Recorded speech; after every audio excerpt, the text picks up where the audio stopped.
Did you guys just think, you know what? We're going to win the Super Bowl. Like after Devin Hester returns the kickoff return, you're like, the Chicago Bears are going to be Super Bowl champions again. No, yeah, we definitely thought. We knew we had the rest of the game to play, but we definitely had our sights on championship for sure. I think when it really cemented and we thought we were going to win this game, I think is on. I want to say it was like the third drive. Nobody had scored yet. We had still had that touchdown, and they hadn't scored yet. They had the ball, and we stopped them. And then we went down. I think we scored a field goal, and then they got the ball on their third drive, and we went down and got an interception. When that happened, that's when we were like, okay, this game is ours. And then going into the second half, and Peyton Manning became Peyton Manning and turned it all around. And turned it all around. But quick funny story, you about talking about Tony Dungy doing that. I remember being on Chicago when we used to say when playing Minnesota, then getting two and seeing Kluwe kick it to Devin and him taking it back twice in one game. And then I remember getting to Minnesota and it was like, hey, why'd y'all kick it to Devin? I know y'all knew like not to kick it to him. And then he was like, yeah, we were told in the meetings not to kick it to him. But I had accidentally, I was diagonally out. I remember talking to Kluwe about it. He was like, no, I was angling to kick it away from him, but it tailed back over to him. And Devin flew back over to go get that ball because Devin goes, he going to touch that ball. He wasn't called any type for no reason. Anytime he touches that ball, he is likely to go. So he went over there, he got it. We start every time he touches the ball, like before it's punt time. If it's third down in Chicago and Devin's out there, everybody gets up to the sidelines because we know what's about to happen. Something spectacular is about to happen. So we all getting up. They punt the ball. We know they're going to try to kick it away from him. He angles it. He gets it, and we're like, yes, he got the ball. And it's written. It's pretty much written in the stars. He's going to take it back for a touchdown. Wait, so Chris Kluwe was not supposed to kick it to Devin Hester, and he did it by mistake twice. He wasn't supposed to. I got there, and I think that happened. It happened once. He wasn't supposed to again, and the same thing happened. He took it back. And we were like, this fool. Kluwe, stop. You're killing us right now. Kick it out of bounds, man. Just kick it out of bounds. Kick it out of bounds. Kick it out of bounds. Oh, man, that's hilarious. Last one before we get out of here, man. You played with some really, really big-time talent from an offensive standpoint, defensive standpoint. You look at, guys like Julius Pepper, Alex Brown, like you said, you came to Minnesota, play with Adrian Peterson. But what are some teammates or a teammate, man, that you look back and you can really like tell your grandkids, like, not only did you play with this guy, but this is why this guy was special? Shoot, man. Brian Urlacher is one. Olin Kreutz is one.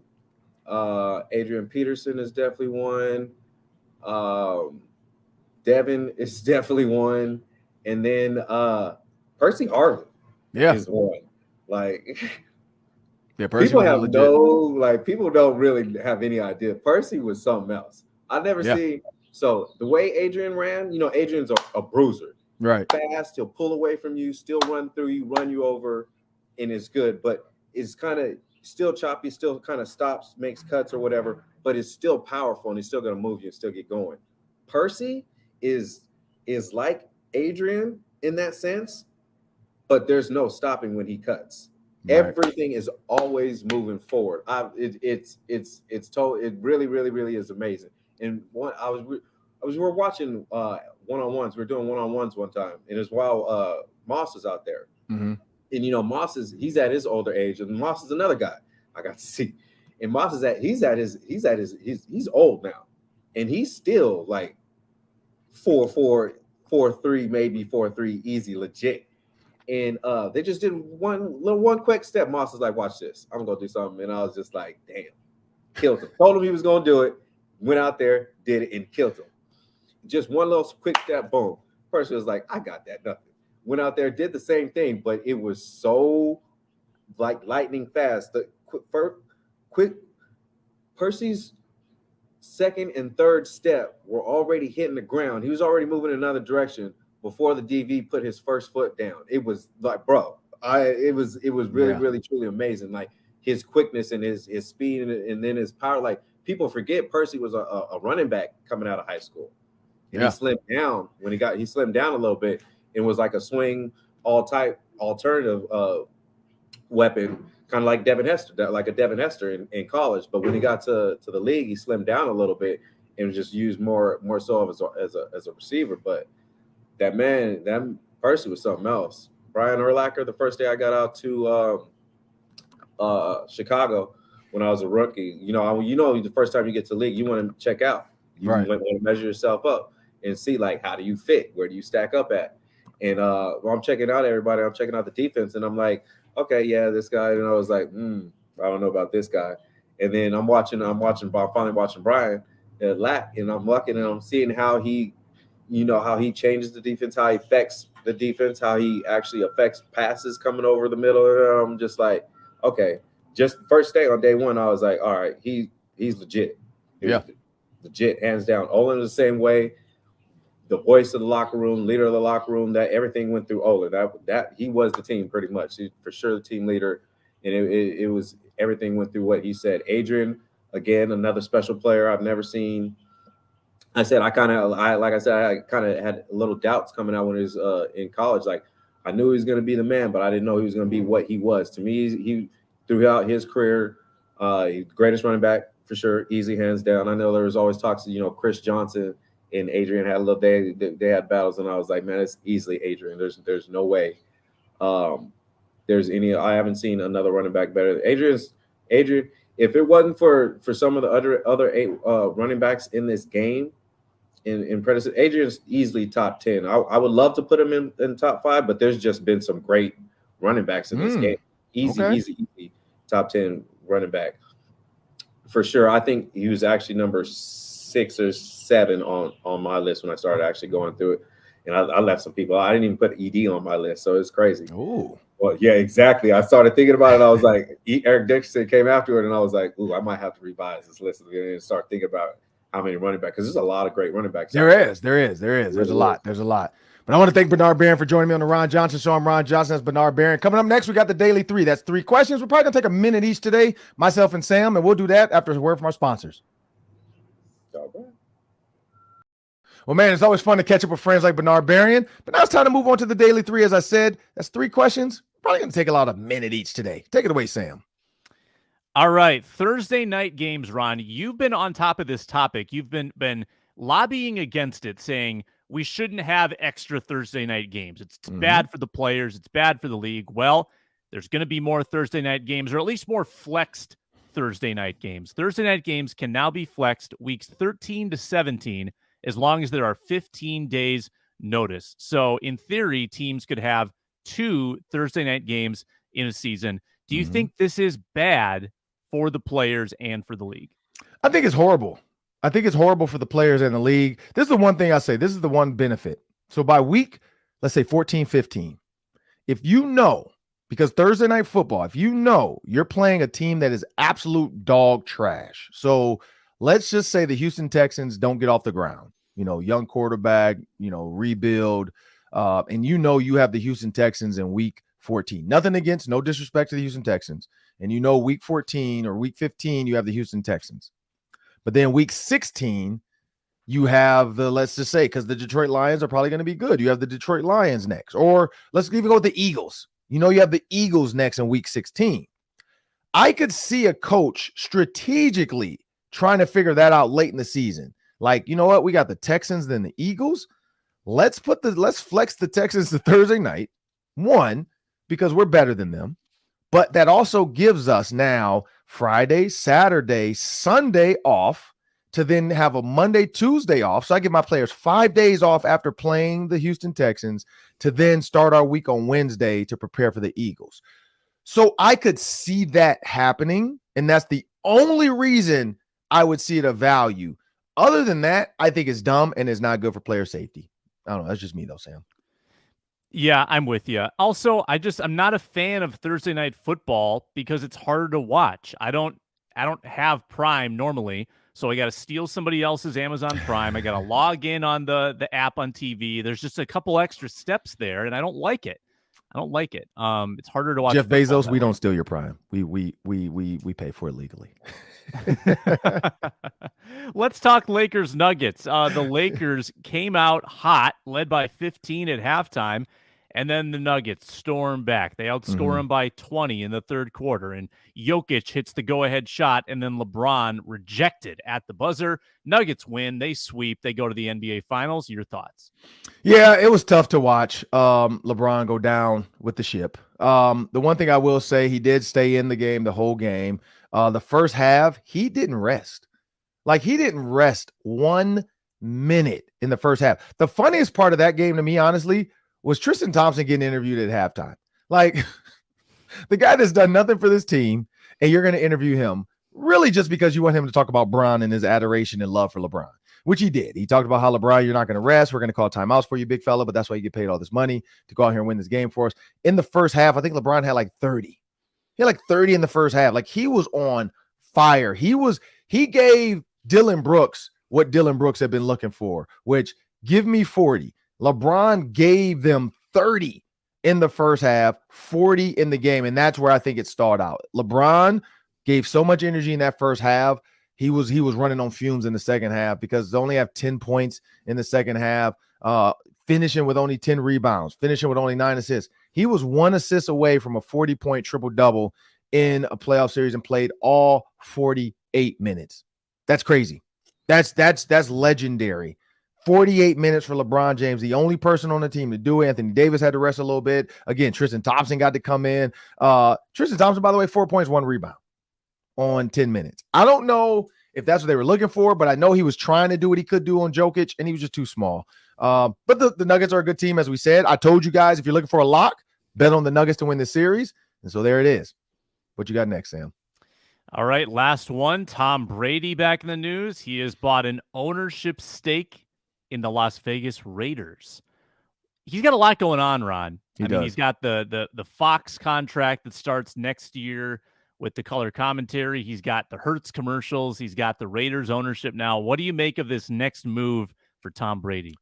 So I'm wondering about the what's the word I'm looking for? Like, there has to be a conflict of interest for him. Like, if you're an owner of the Raiders and you're on TV covering the Raiders, like maybe they'll say you can't do it.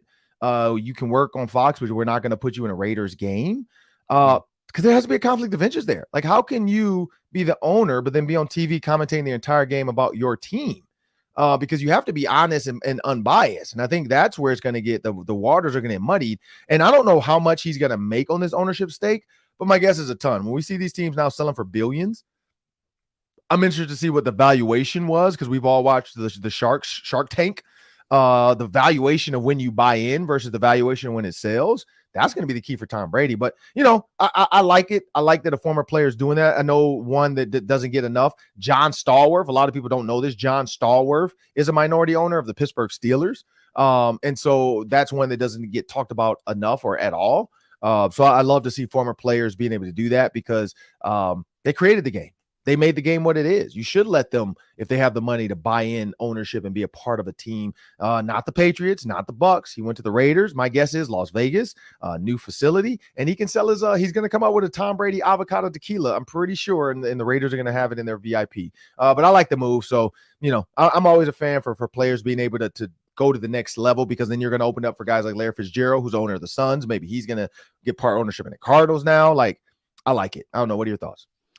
Yeah, I would assume that this is kind of an investment for him. I don't know if he's going to be active ownership, like making a lot of decisions. I'm just guessing. I'm guessing he's going to be kind of hands off. Maybe not. It's money. It's money. Yeah. John Stallworth is really hands off with the Steelers as well. That was a huge investment for him. And he bought in, like I remember my dad told me about it. He bought in a long, long time ago when the Steelers probably were in the hundreds of millions, 5, 6, maybe 800 million. And I'm guessing the Steelers now as well are in the $2-3 billion range. And so, yeah, so Stallworth's investment, I don't know how much he put in, is well worth it now. Like he's gonna, when they sell, or if he ever wants to sell his stake to somebody else, he's gonna make a lot of money off of it because the valuation has gone up. But I'm Ron Johnson. That's Sam Extra. I want to thank you guys for joining us today. Bernard Berrian, man, love it. He was great. Had a great show. And also, question of the day: who is your Vikings kind of under the radar player that you think is going to make a big contribution this season? Let us know what you think. And remember, if you want updated, really high level conversations about Vikings, Twins, Timberwolves, just Minnesota sports in general. Make sure you subscribe to the Locked On Sports YouTube channel. Also, wherever you get your podcasts, iTunes, iHeartMedia, Spotify, you can take us with you on the go, whether you're at the workout facility, you're on the treadmill, or you're just driving cross country to your kids' sports. Either way, let us be with you on your drive. I'm Ron Johnson. That's Sam Ekstrom. Why don't you guys have a great day?